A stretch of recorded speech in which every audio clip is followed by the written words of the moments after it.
Welcome. In this video, I'll show you how to add a link in ManyChat. All right, so first up, let's go ahead over to automation.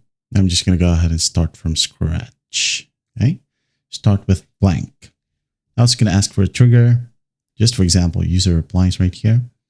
Now what I can do for the action is that, okay, to go ahead and add in a link, you have two options.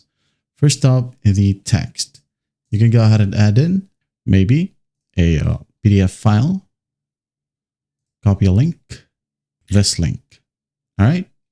Now to make it formal, you can go ahead and use button right here, click on it, and then go ahead and click on open website. All right. Now go ahead and enter your website URL. Now give it a name, your PDF, for example. Okay. Once that's done, you're good to go. You can go ahead and click on preview right here. They can just copy this one, but for formality, they can click on this button right here and they will be redirected to the link that you've given, right? Let's say this link, done, preview, restart,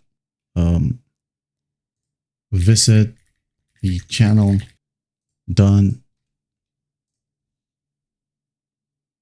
Wait for it to load. Once it loads, you're good to go. That is how you add a link in ManyChat. Well, I hope this video helps and I'll see you in the next one.